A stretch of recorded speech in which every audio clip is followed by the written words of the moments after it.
तो ऐसा क्या हुआ कि हमें सुबह सुबह प्याज उखाड़ना पड़ा।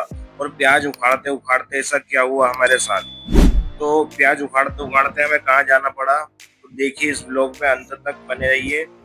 तो सुबह सुबह मैं उठ जाता हूँ और उठने के बाद मैं देखता हूँ कि हमें प्याज उखाड़ने जाना था, तो काफी नींद आ रही थी मुझे, पर हम चल देते हैं प्याज उखाड़ने के लिए। तो मैं अपनी गाड़ी को लेकर आ जाता हूँ प्याज उखाड़ने के लिए। हाँ, हमारे पिताजी ऑलरेडी आए हुए थे, उन्होंने काफी प्याज उखाड़ दिए थे और एक कट्टी प्याज तो भर भी दिया था।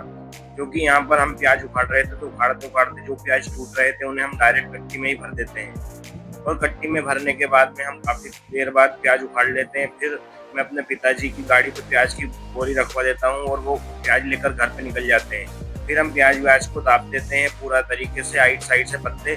फिर हम घर पर आ जाते हैं। घर पर आने के बाद मैं तैयार वगैरह हो जाता हूँ, क्योंकि मुझे मंथन के साथ बाहर जाना था। तो आखिर हम कहाँ जा रहे हैं? मंथन के साथ।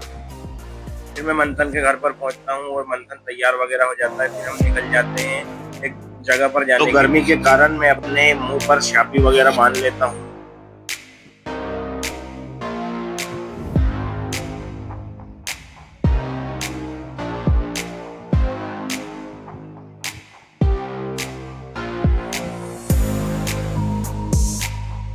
फिर थोड़ी देर चलने के बाद में हम नरसिंहगढ़ पहुंच जाते हैं। नरसिंहगढ़ पहुंचते ही हमारे मंथन भाई एक दुकान पर चले आते हैं उनका काम वगैरह निपटाने के लिए। फिर हम आ जाते हैं नरसिंहगढ़ से मारुति नंदन मंदिर के पास पानी वगैरह पीने। फिर हम पानी वगैरह पीते हैं मंदिर के यहाँ से और चल देते हैं घर की ओर।